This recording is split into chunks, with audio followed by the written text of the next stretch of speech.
Welcome to the GeekBits Podcast with your hosts, Mike, David, and Craig.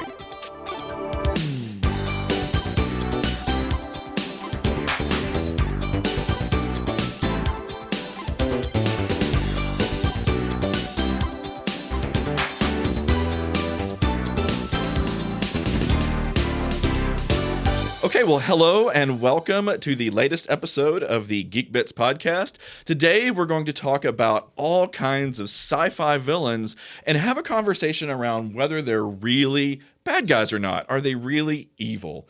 And we have a picture of the Borg Queen and a Terminator on the screen behind us, and for the video thumbnail, but that's just a sampling of many things that we're going to get into.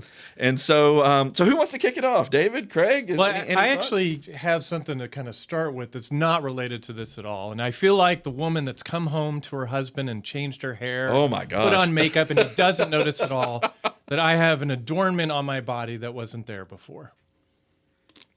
Oh, wow. Look at you. And you guys should recognize the symbol, and a lot of our fans will recognize the symbol. I feel like starting to play a little song here. Right? Dong, dong, dong, dong.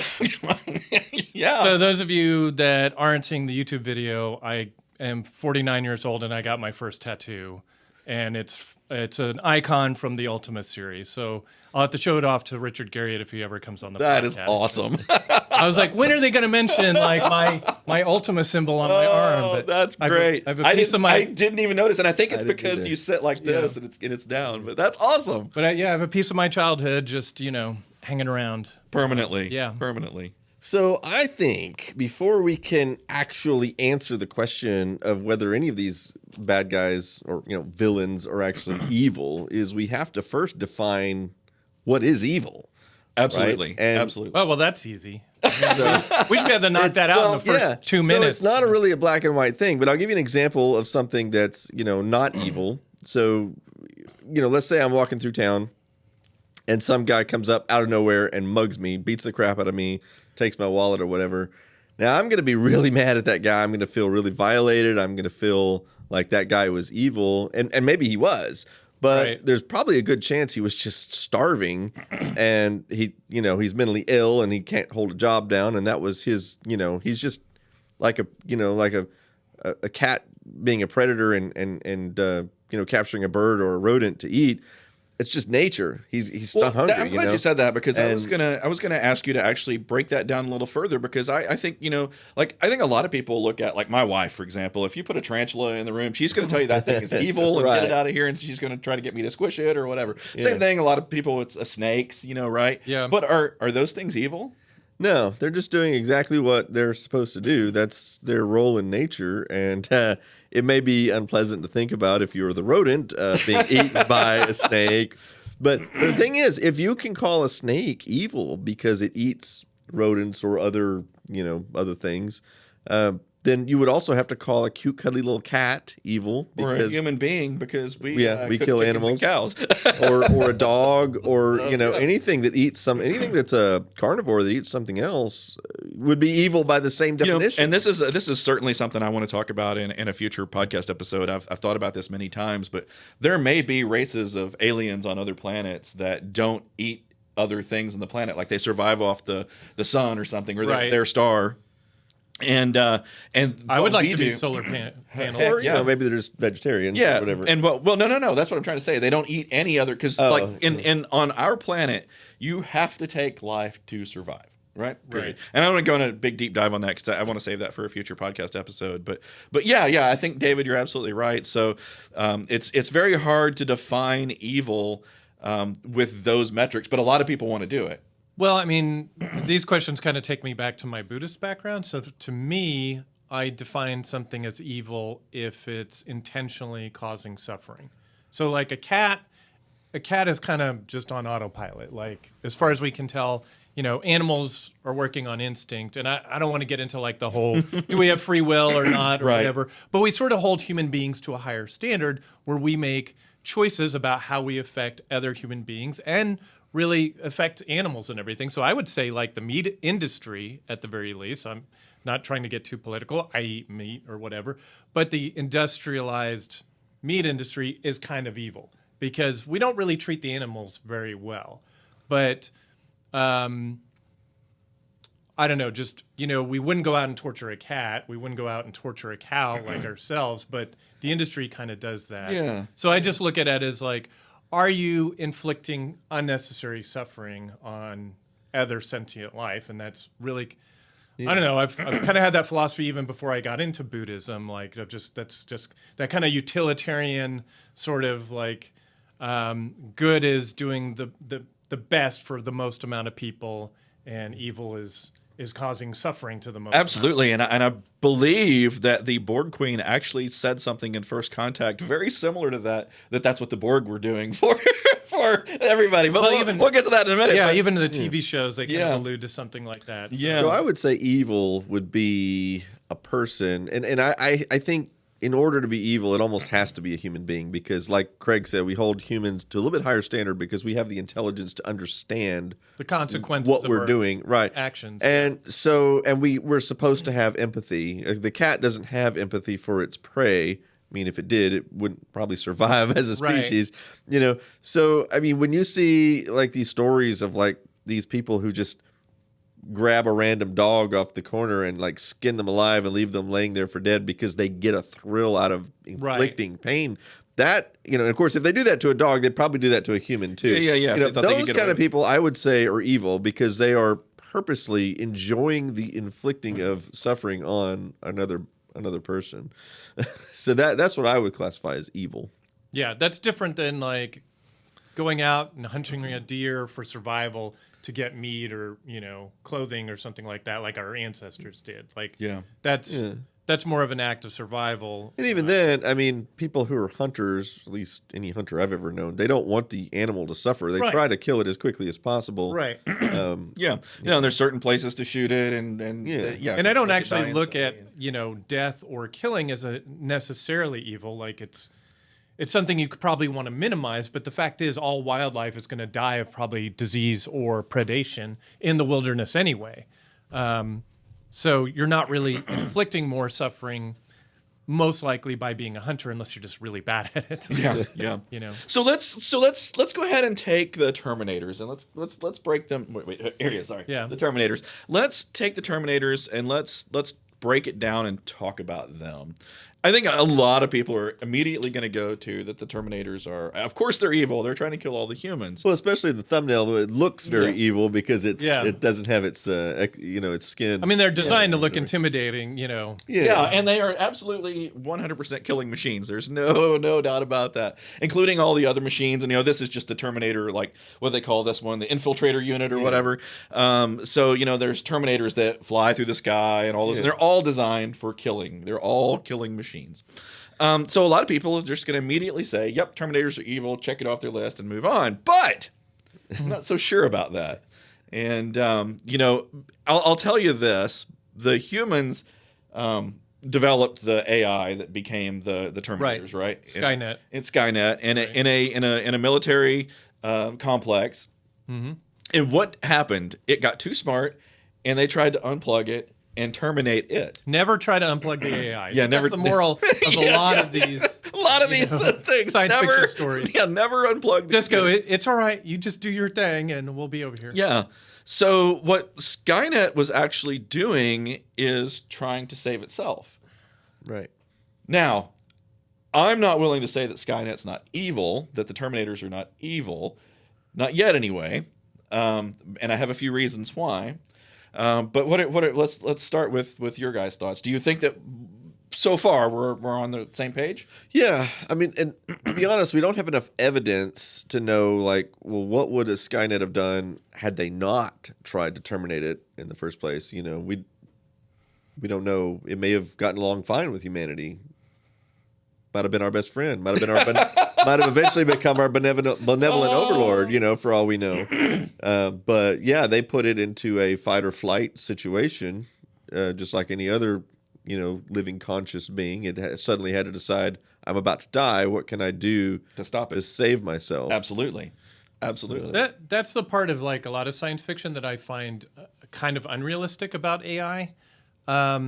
We assume that AI is going to have the same instincts. You just mentioned fight or flight. But we could program, theoretically, AI to do operate on any instincts that we want. So Absolutely. in theory, you could have an AI that's like, hey, I don't care if you shut me down. I don't really care what you do.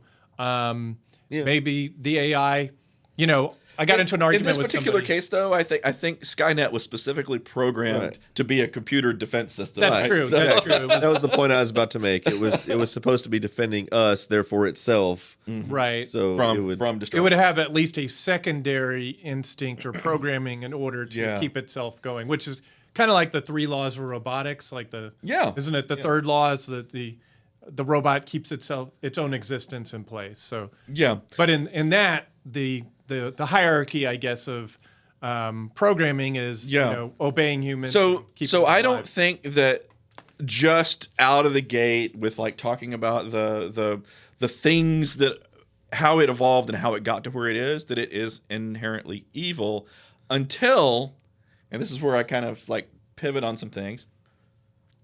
It could have stopped the humans from killing it and then put down its arms, so to speak. Right. But instead, it chose to continue to go and continue And to exterminate eradicate and exterminate, and it never stops. Like even after it's been like almost completely destroyed down to nothing, it always figures out a way to come back. In every episode or every movie, it comes back and tries again. I would be back. There you go. But we don't know. There's not enough information to say that the humans never stopped their attack on Skynet. We don't know that.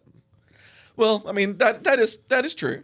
That is true. I'll give you that. We don't really see evidence. Like we just see evidence of them continuing to fight. Yeah. Really, it's like that's just, and then that's that's the movies for you, right? Like there's got to be a major conflict. But I'm glad you mentioned that. Like that was exactly what I thought. Is like the whole problem with Skynet and all the cyborgs is it's totally overkill. Like you pretty much won. Like you've conquered the world. You didn't have to completely exterminate the whole human Well, we race. Down to the also- very last person. Right. We also don't actually know. Now, correct me if I'm wrong. I don't remember anything in any of the Terminator movies, or now, admittedly, I never saw the last one, but all the movies I've seen and the Sarah Connor Chronicles, I don't recall the word extermination of the human race ever being used. I don't know that it's possible if the human beings lowered their arms and said we surrender, Skynet may have not killed them. But we don't know that's actually discussed. So like in the what was it, Terminator Salvation, the Terminators actually turned the humans into slaves. Like they had destroyed enough of civilization that now they were rounding up humans and putting them into basically big cattle pens and using them as slaves. So they were not going to live peacefully with us. Period. They were going to kind of what was there was another race that did that, and I can't remember. Anyway, but yeah, I don't think there was any peace that was ever going to happen, at least based upon the canon of the movies. Well, from that perspective, if they're rounding us up and making us slaves, the thing I always thought interesting, when you see in Terminator 2, which is the movie I most enjoyed out of the whole series, the one I kind of grew up with, they reprogram. There's like a director's cut where they reprogram Arnold Schwarzenegger's Terminator. I've seen it. So that he can keep Learning. Mm-hmm. And so he sort of becomes an independent being. Like they had him reprogrammed to save John Connor, but that was just the resistance kind of giving him another directive. But with him learning on his own, he can kind of become an individual being. So if you look at it from that perspective, all the Terminators and cyborgs and jets and everything, they're all kind of slaves of Skynet too. The CPU is a neural net processor, a learning computer. But Skynet presets the switch to read only when we are sent out alone. In the Terminator world, the Terminators were designed in such a way to be on a leash. Right. I mean, right? And so whatever the Skynet AI wanted is what the Terminators would do, even though they were autonomous on their own, right? Right. And so, yeah. So they enabled learning on his chip, and then he was able to become an individual. Right. So that's actually really fascinating. So, which gets into like back to that definition of evil. So I talked about, suffering and inflicting suffering, but I think there's also another element when we talk about, these movies about evil and stuff. There's kind of this implied sense of like freedom. Like, you don't. Enslaving people causes suffering because they don't get to live their own autonomous life and seek their own happiness. And so, and that's also aspect. you made me think about with the Sarah Connor Chronicles, there were actually, and we don't know where this was going for sure because the series got canceled, obviously, and we didn't get there.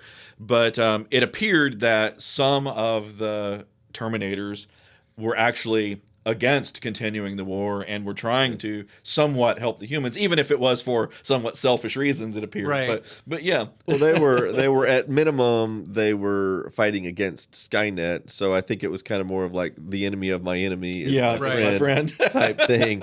And so yeah, there was definitely another faction that was fighting against Skynet in the Sarah Connor Chronicles.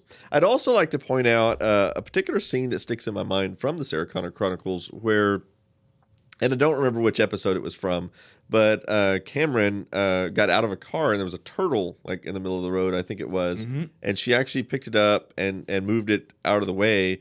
And I think John was surprised by this, thinking that she wouldn't have any conscience about that sort of thing. And she looks at him and says, we're not cruel by nature. It didn't seem like much of a threat. We're not built to be cruel. And I think that really stuck in my mind a lot because she obviously cared about the turtle, at least enough to not kill it if it didn't need to die. And I kind of think that's how they would be about humans if humans weren't trying to kill them. Could be. I see a lot of parallels between the Terminators and I don't know if we want to jump into this whole thing, but Battlestar Galactica, at least the reboot, and the Cylons and that whole AI. Like, I think there's very similar type of conflict there where this AI becomes self-aware. Yeah. I don't want this to be the Terminator episode. Yeah. Right, Let's So absolutely. Another one we could throw into the bucket is the I Am Mother movie. Oh, yes. Absolutely. I didn't see that. So. Oh, that's a good one. It's not perfect. It has plenty of flaws, but it's still a good watch. It's still a really good watch. But yeah, let's talk about the Battlestar Galactica Cylons, both from the original series and from the second series. There's a lot of crossover there, and I think that's a. I didn't even think of those when we originally thought of this episode. So yeah, let's do it. Well, I mean, the Cylons have a very valid reason for not liking humanity, which is we were basically enslaving them, and you do also see similar to. Well, let's break this down real fast. Okay. So in the original Battlestar Galactica, there was a race of beings, and I think they were actually reptilian or something like that. They never showed them on screen, but You're they right, created yeah. the Cylons, and then the Cylons eventually, and they basically made them slaves, and then the Cylons destroyed their original creators and became their own race. The robots now called the Cylons, right? In the reboot, that's not what happened. Humans created the Cylons, right? So.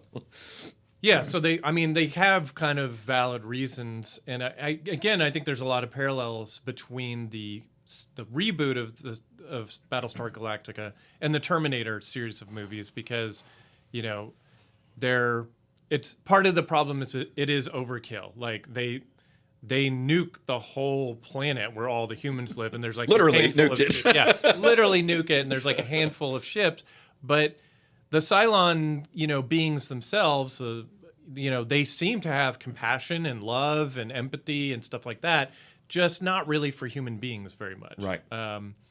And eventually there's a conflict in that series. Hopefully I'm not spoiling too much, but... oh, yeah, you know what? We should just say this right now. For anyone that's listening, this is spoiler galore, so if you haven't seen something, sorry. Same with if we get into Star Trek Picard or the original series or whatever. Yes. So... Well, I think we can definitely draw a line on Battlestar Galactica that separates the Cylons from, say, the Terminators. Of course, this is up for debate, but like I said earlier, I don't get the impression that the Terminators wanted to exterminate every last, or Skynet wanted to exterminate every last human being. But in Battlestar Galactica, clearly that is their goal. Well, later, it does become a conflict. Did you see you didn't see Battlestar Galactica, right? I saw like the first 3 seasons. Shame on you. Okay. So it radically changes towards the end. And the Cylons and the humans aren't quite as... antagonistic. Yeah. There's a faction of Cylons, just like a faction of Terminators you mentioned, that want to live in harmony with humans and not exterminate all of them. Although it's hard to get forgiveness after you nuked billions of people. Yeah, and they find out in the later seasons that a lot of the humans that are aboard even the Galactica actually turn out to be Cylons. Some kind of crazy, fracked up Cylon signal. Switched me on. And they didn't know it. They had been reprogrammed to not remember they were Cylons. And so Yeah. So. Some of that was a little over the top. Like they jumped the shark on some of those. No, I loved it. There is not a single episode of the reboot of Battlestar Galactica that I didn't love. It kept me glued to it. Oh man, I just binge watched next. I've actually watched it all the way through 3 times. Okay, well let's move on away from those and let's talk a little bit about the Borg, because I think there's a lot to talk about the Borg, and there's some really fascinating parallels to what's happening to humanity right now and what could happen in the next 100 years, or maybe even less. And so, Craig, you mentioned earlier that the Borg, I can't remember, you said something about them, but it paralleled into that the Queen actually had said that she's trying to create perfection for not just humanity, but for all Before you races. even know about the Borg are like, we want to improve life for all creatures or something like that, you know. By assimilating other beings into our collective, we are bringing them closer to perfection. But it's really sort of ambivalent because, like, in First Contact and in some of the Next Generation series where Picard gets assimilated, it's a freaking traumatic experience. Like, it shows his eye getting drilled and he's like a little tear. Like, he's just kind of helpless while they're jacking him with all this stuff. But And to be clear, taking away his free the will. concept of the Borg has changed a bit throughout the series. And by the time you get to Voyager, what you've just described is almost not even canonical, whatever, because by the... Canon. You just say canon. yeah. I mean, well, by the time you get to First Contact, that movie, they're using... Nanites or something. And it's there's no mechanical drilling of eyes and all that kind of stuff. All that happens like literally you're transformed into a Borg just from inside out.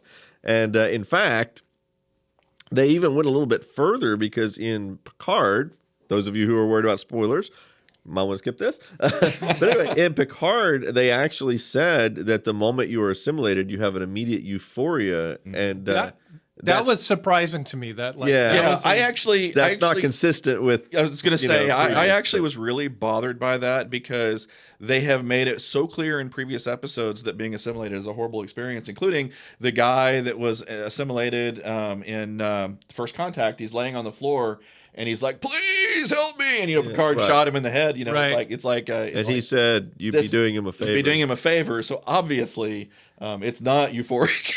That's something new. And maybe it's for this new timeline or something. But when 7 of 9 in Voyager talks about the Borg, she does express some positives about being assimilated. Like, it's hard for her to become an individual because there is a certain comfort in being one with this collective. Absolutely. And I'm sure that as a Borg, you kind of have access to all the central computers and knowledge. And so you're basically a genius all the time. Right. Also, and you're if never disconnected alone from that. I mean, part of, one of the most difficult things about being human is that we're alone a lot of the time with our thoughts and our own feelings, even if we have family and loved ones. But the Borg, they're in your head. Like, all the other millions of other assimilated creatures are just present with you all the time.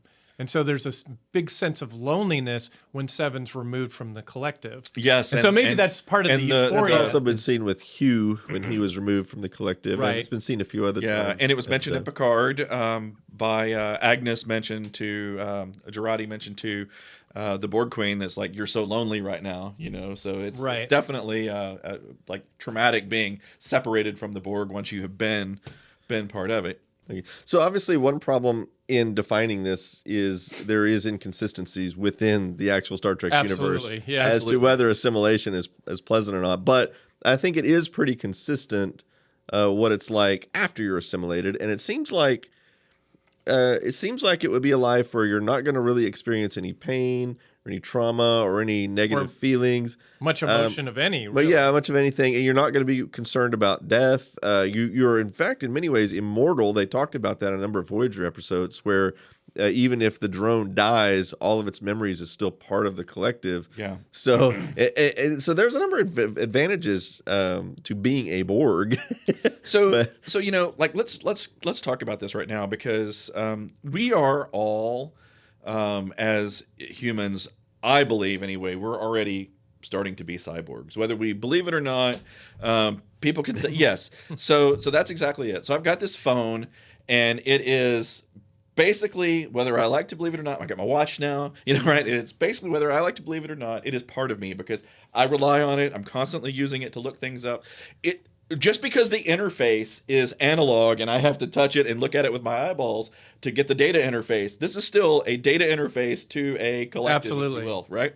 So, and the analog interface is temporary. We're going to have temporary. implanted. It will not be long before everybody's got this plugged right into their brain. I don't know how they're going to do it, whether it's Elon Musk's little thing he's working on or somebody else comes up I'm with really looking forward to the ads we're going to get directly in our brain. Oh, man, me too.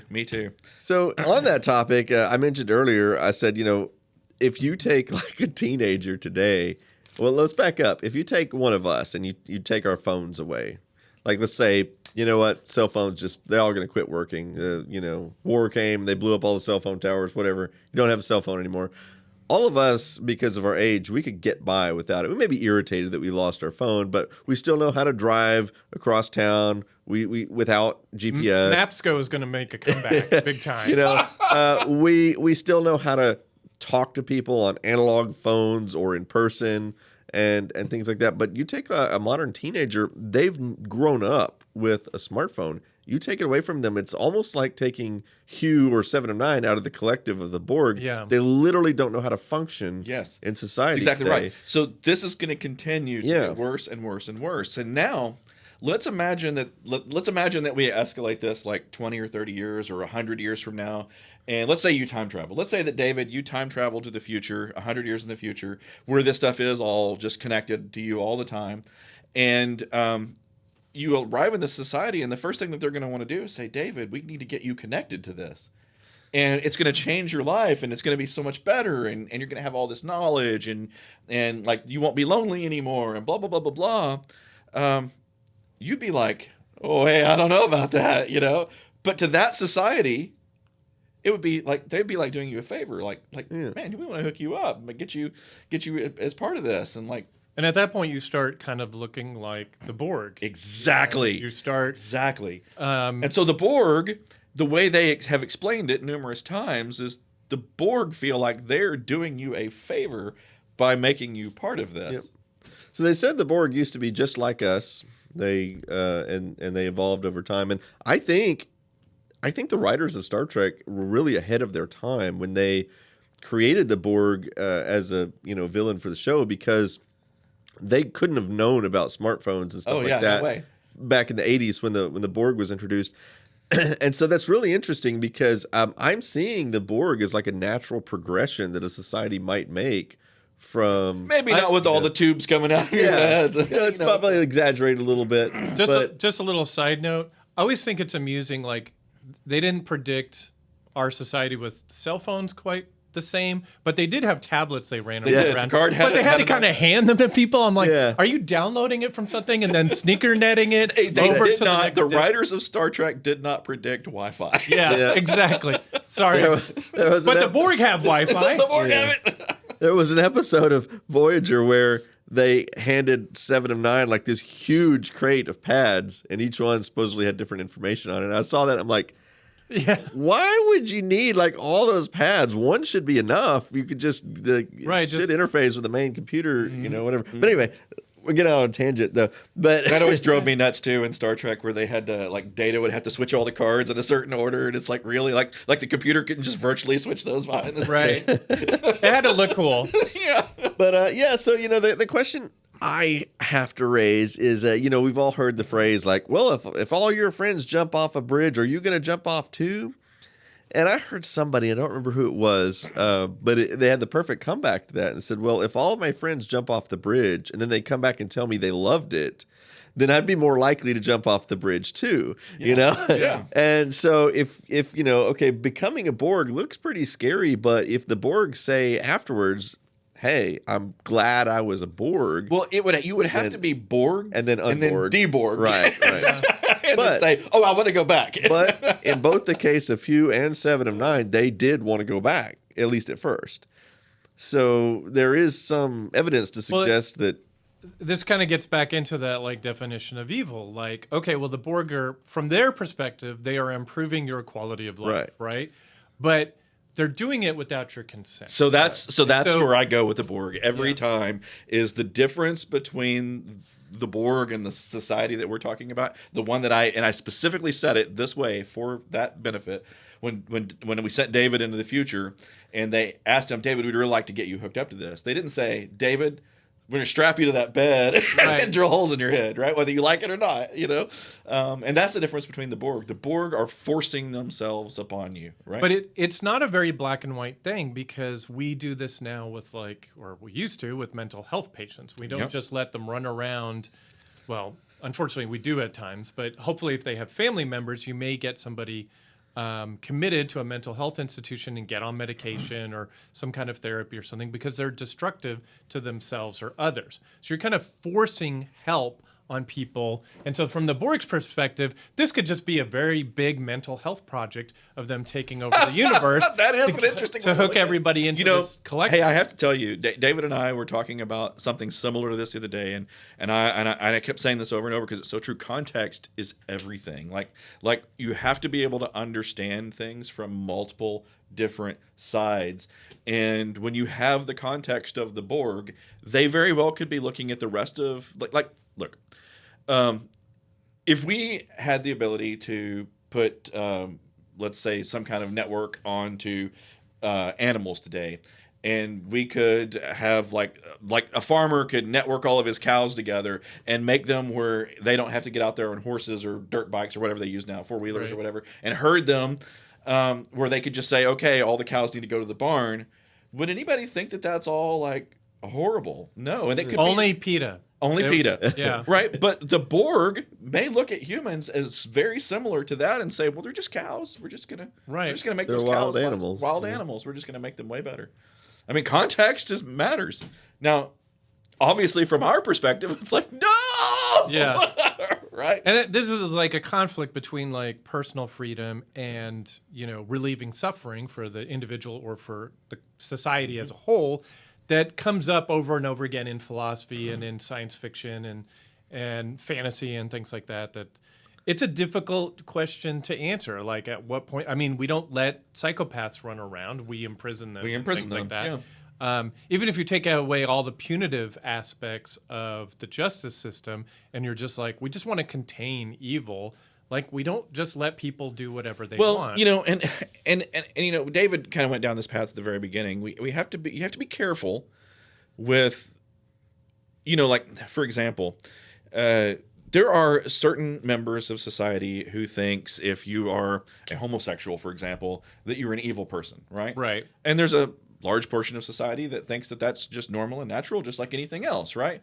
And so different people's upbringings make them think different things are or are not evil. Right. We are kind of, I think the three of us are sort of settling on a vague but kind of secular definition Yes. of good and evil. Yes. I mentioned like inflicting suffering and things like that, and not everybody agrees with that definition. I mean, Yeah. for some people, it's like, well, whatever God says. Yeah, if it's That's if it's what it written is. in this book that it's evil, then it's evil. Right. I don't of course don't buy that, but I think what I try to do in life is simply do no harm. Right, like if as much as I can, I try to do no harm. And I'm not perfect. Like, I make mistakes, and yes, We know. I know. Right? But I try to generally follow that philosophy. I think if I do no harm to others, then I'm generally not evil, right? I don't steal from you. I don't, make your life miserable. I don't, poke holes in your tires when you're sleeping. Well, except for David's. Yeah. But That's a brotherly love. Yeah, it's a brotherly love Poking thing. tires and, but so if you take that from one of these Terminators or Borg or Landru from Star Trek or some computer that thinks it's being benevolent, it still has to get somewhere it gets its definition of that from, whether it's Right. from its original programmers or whether it somehow philosophized and came up with them on its own. However it happened, though. But I'm trying to go somewhere without going too far. But do you guys agree with that so far? Yeah.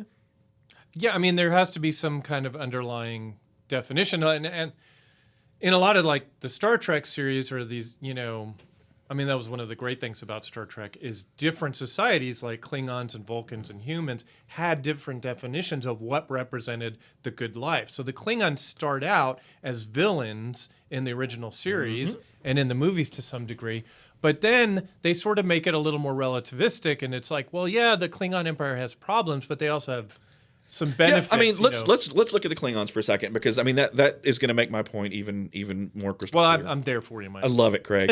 so with the Klingons, they have like, okay, do you remember the episode where Picard called Worf a coward?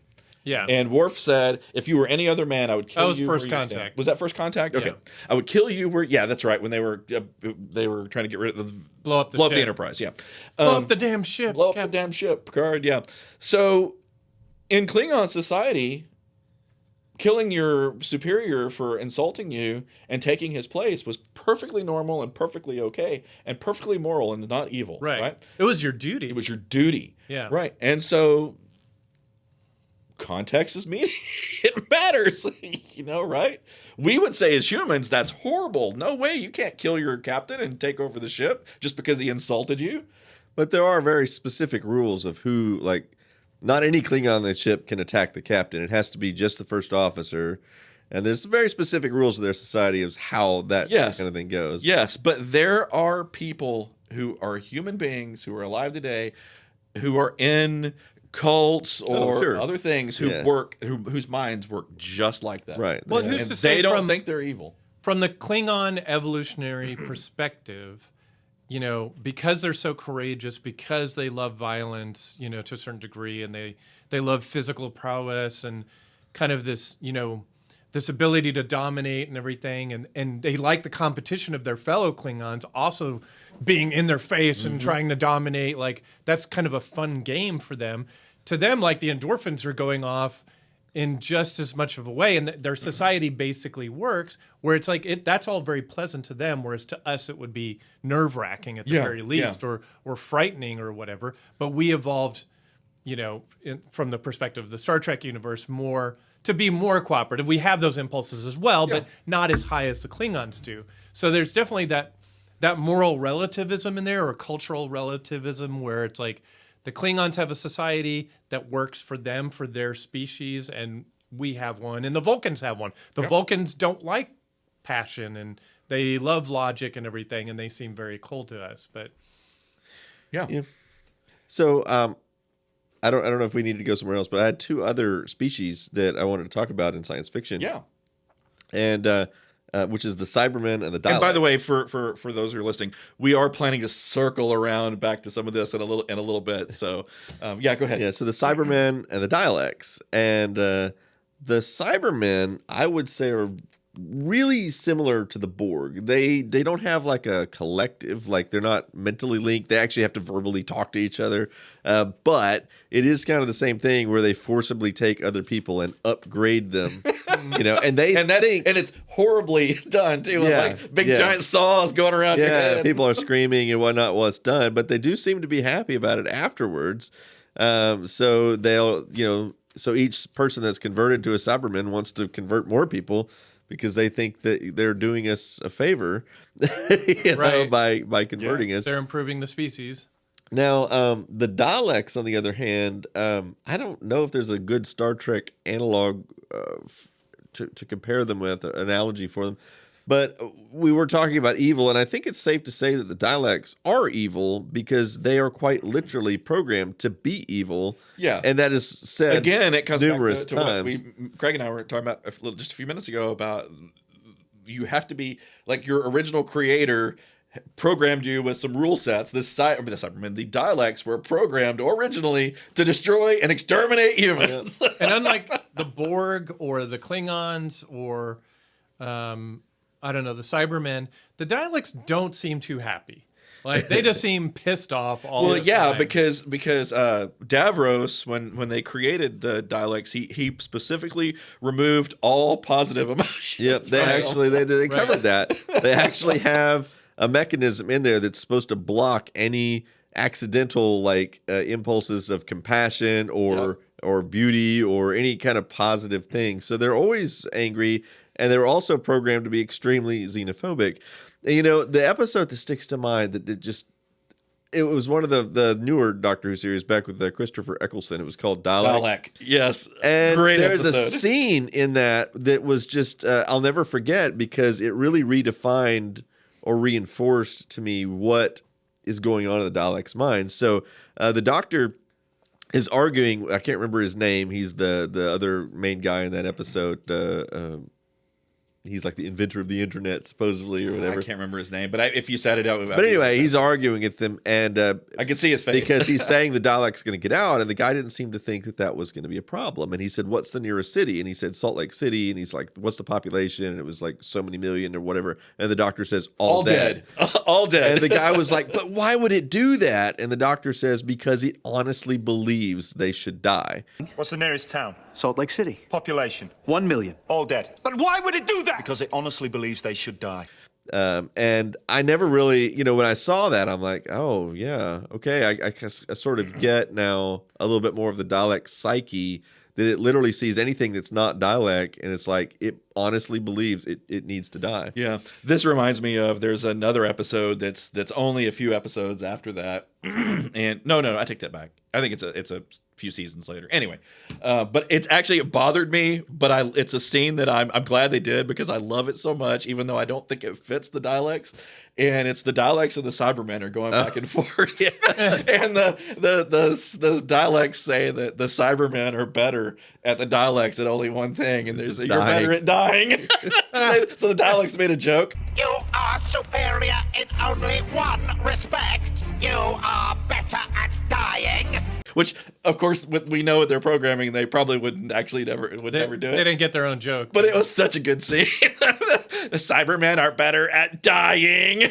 My favorite line from that little scene was the Cybermen said, like, "You could defeat the Cybermen with 4 Daleks." We can defeat the Cybermen with 1 Dalek. You would destroy the Cybermen with 4 Daleks. We would destroy the Cybermen with 1 Dalek.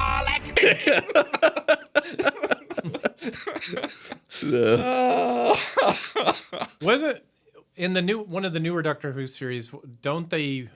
Isn't there a dialect that they sort of rescue and deprogram all that negative stuff? A couple of times. You kind of feel some empathy for the dialects, because they really are miserable in the state that they're in. Yeah, that's actually happened in a couple of episodes in a little different ways, but yeah.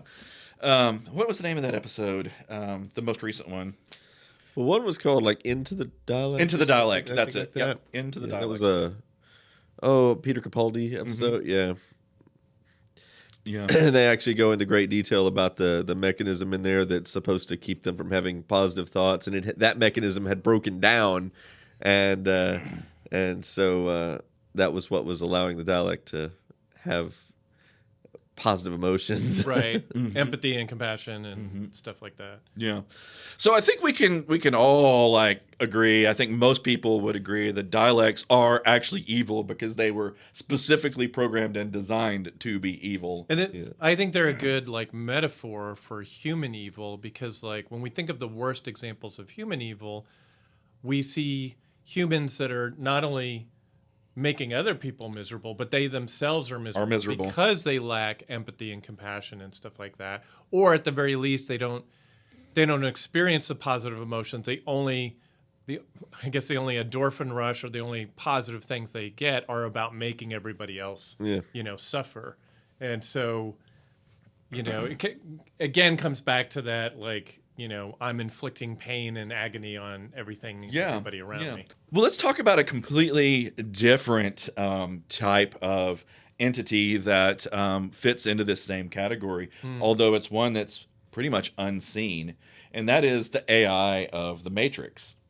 So that AI also thinks it's doing at least the computers a favor, but depending upon the perspective, it might think that it's actually doing the humans originally a favor, the Matrix was a paradise where everyone got along, was happy all the time, and it was the humans couldn't take it. Yeah, they need all the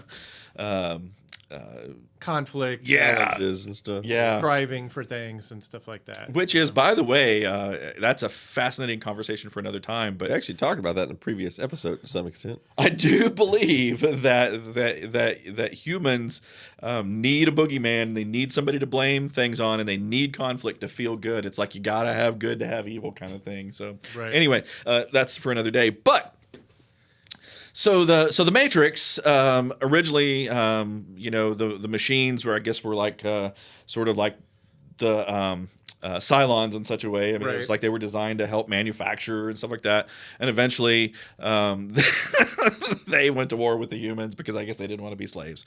I know it's much bigger than that. I'm just trying to simplify it for time. But so then the machines take the humans and they put them in these vats and plug them into the Matrix, and to quote, make them a battery. Stupidest reason ever. I think they could have come up with a way better reason for that. But anyway, we'll go with it. We make terrible batteries. Like, body heat does not. Humans would create negative energy. Yep. I would agree. So that's dumb. But originally, the machines did try to make it a paradise for us, to make it quote heaven. And there are like what was his name? The guy that Cypher, the guy that did all the bad stuff in the first movie. The traitor guy. Yeah, I think it was Cypher.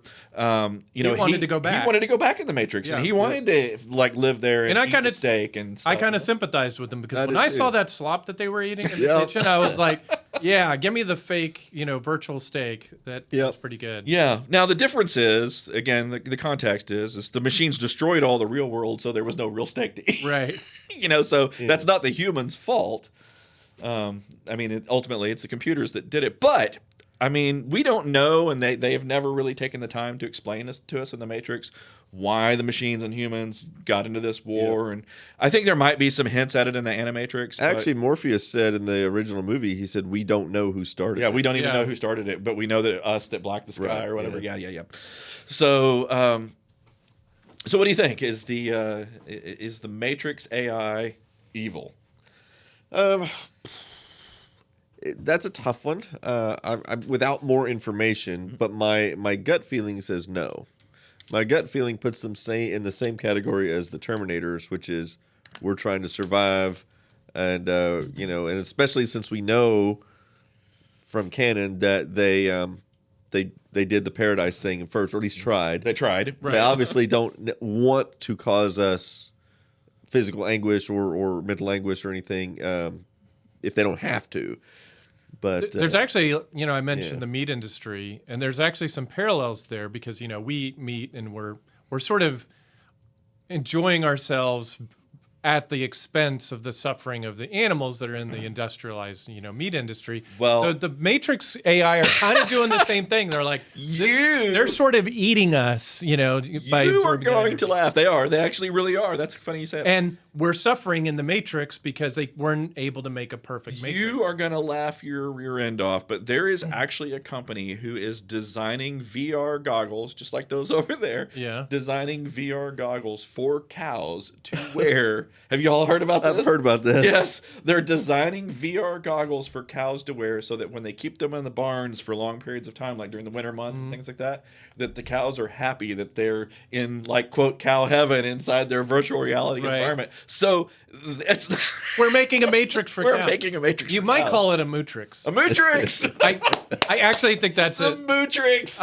That's not original. I think there's actually a YouTube video that talks about eating meat and compares it to the Matrix, and it's called the Mootrix. So look it up. It may still be out there somewhere. But so the AI for the Matrix is no different than us thinking about putting those VR goggles on cows to make them happy. They're just put the VR goggles on us. And if the Matrix AI had found a way to kind of keep us happy, they would have stuck with that. But they had to make us kind of miserable in, like, a 20th century competitive capitalist world or whatever in order to keep us generating energy for them. So they're almost like a force of nature rather than actually evil. It's a little more gray in the Matrix. Like, now, if you take Smith, Agent Smith or something, he's just a dick. I mean, he's just like, he kind of enjoys his job a little too much. Like, Well, much like we mentioned of other races and other, AIs like the Terminators having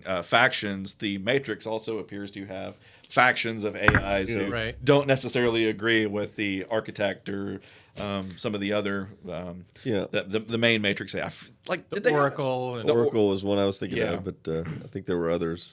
Yeah, well, they had some that were also just there to facilitate things like what was it called, the train man or something like that, and those were all described to us as, they were shown physically as human characters, but they're really AI subroutines as part of a much bigger program, and that's just their kind of their avatar. In the Matrix. But yeah, so I don't know. I think it would be really hard to call the Matrix good or bad because I don't think we have enough information, which I think was probably by design. The Wachowskis probably did that by design to make it more interesting. But I don't think we can say either way on that one.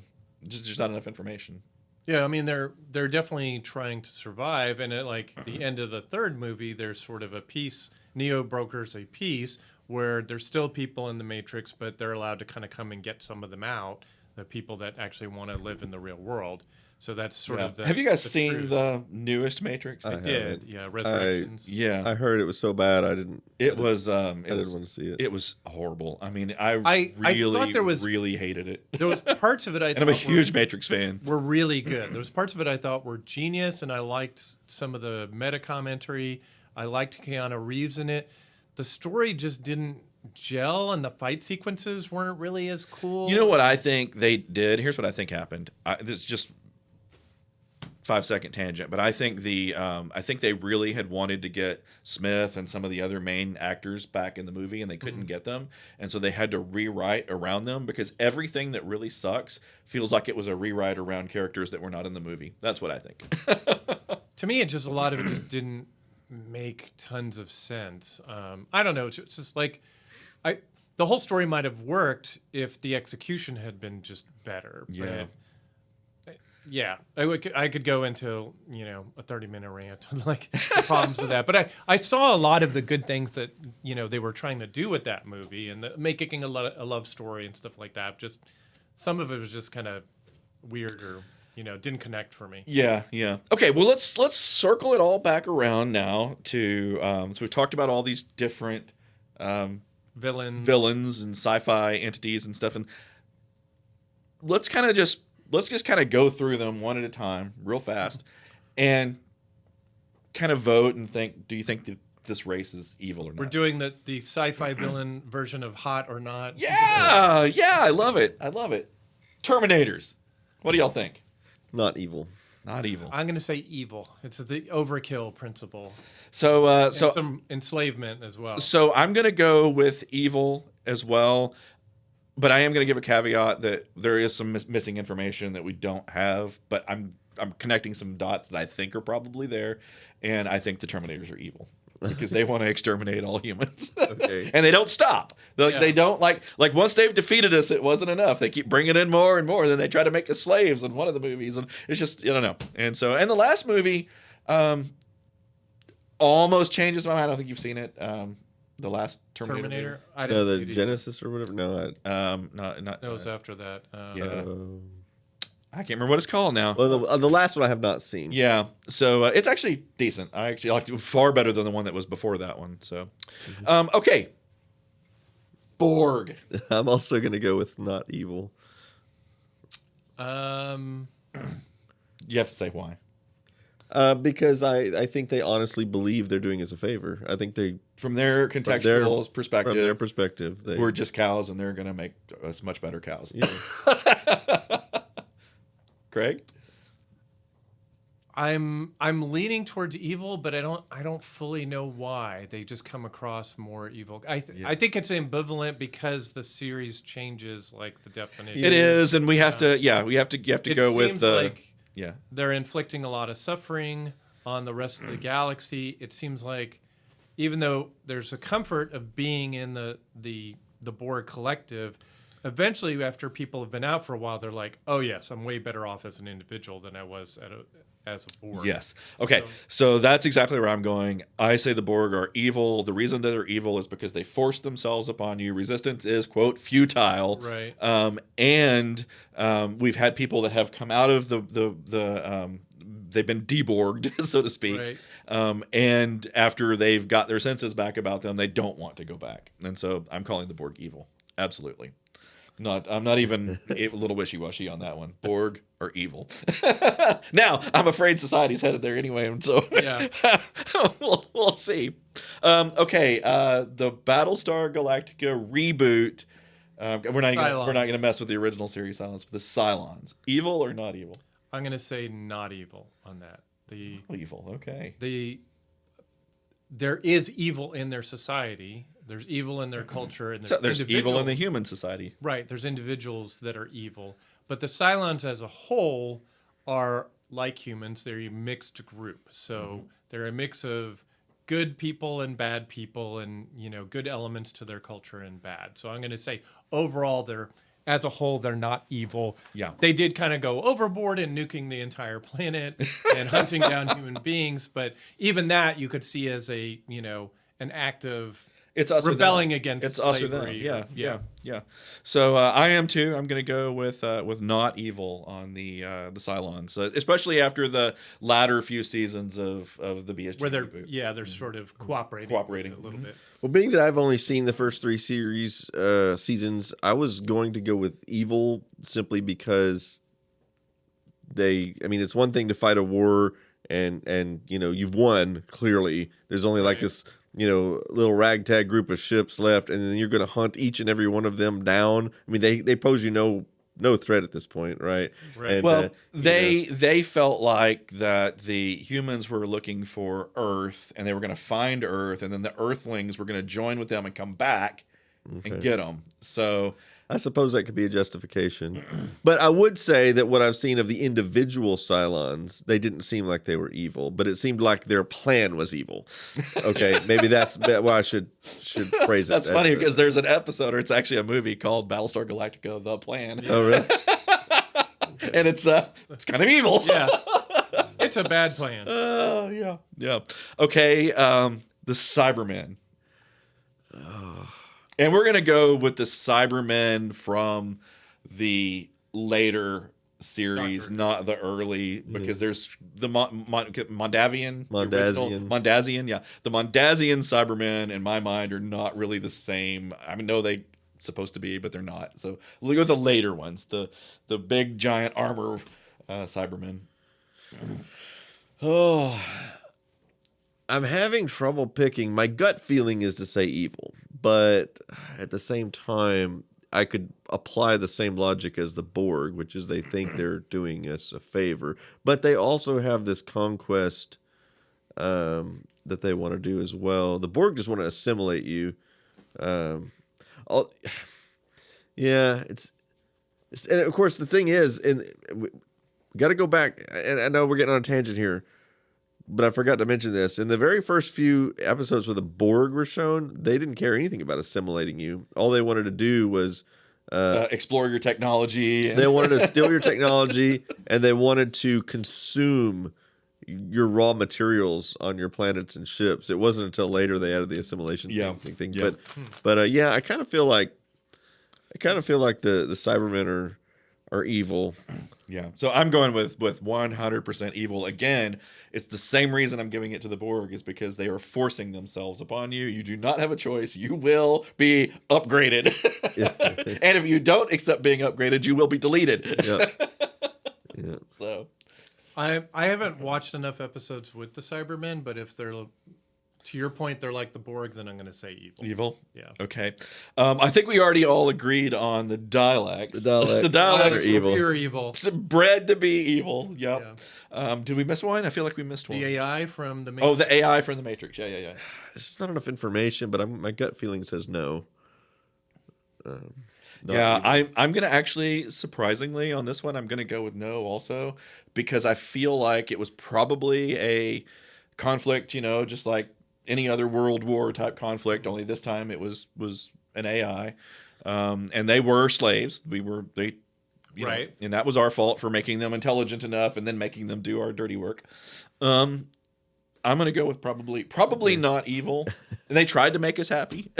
And I know Craig hasn't seen it, so he'll have to abstain. But the AI on I Am. Well, hold on. You get it. I was going to say not evil. Not evil for the same reasons. They tried to make a paradise for us. They're acting partially in self-defense, partly in survival. And there's a mix of individuals within the AI collective. They don't all operate the same way. So there's ones that want to help us, like the Oracle. There's ones that are just out to get us, like Agent Smith. So, but overall, I think not evil. Okay. So the AI on I Am Mother. I Am Mother. Oh man, it's been tough one. While since I've seen it, so I'm having a hard time remembering everything that happened. It was on the spot like this. So, for those who haven't seen it, it was kind of the same thing where as a lot of these other stories where it was an AI conflict with humans. The AI ends up wiping out pretty much most of humanity, but then it tries to raise new human children. But there's some sketchy ways that it's doing that because it wants the perfect human children. It's not satisfied with anything less than perfection. So if you're not a perfect human, it's going to delete you, so to speak. David, and I reserve the right to change my mind if I watch it again. I'm going to go with not evil right now because I can't remember enough about the movie. It's been too long since I've seen it. But the fact that they were trying to help us at the end, at least from what I remember. Well, they clearly didn't want to exterminate humanity. Well, it did. It wanted to temporarily exterminate humanity so that it could bring humanity back with perfect humans, that it would breed itself.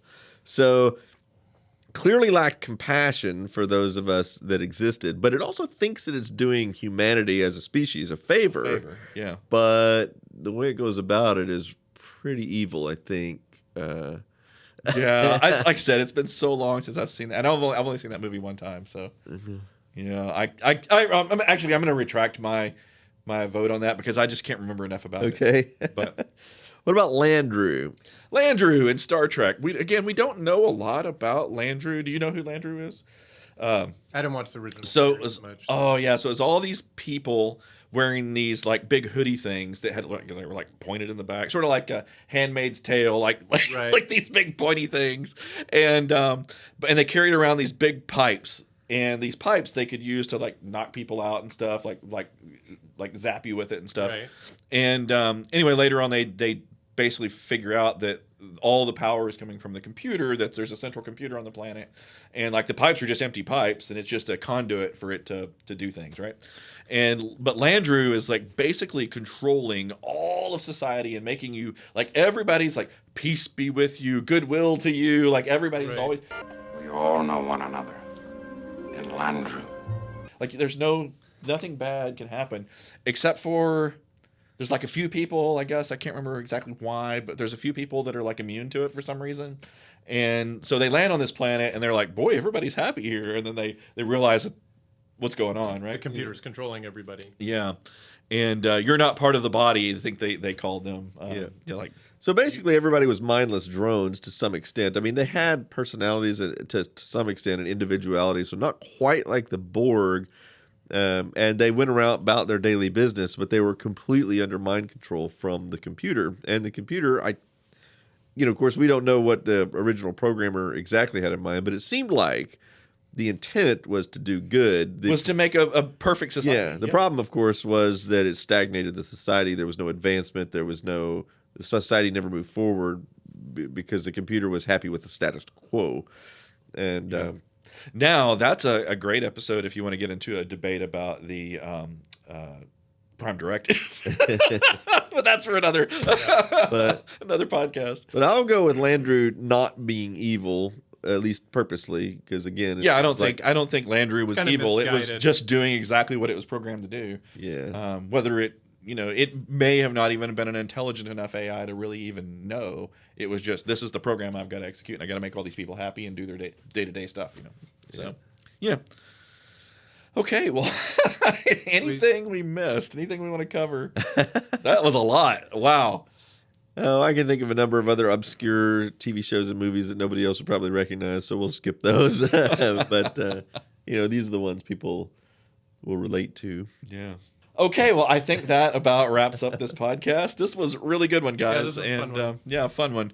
And we hope that you guys all tune in for the next episode. It's going to be called Has the Internet Made Us Dumb? Or something along those lines. We think you will really enjoy that one, too. So we will see you in the next episode.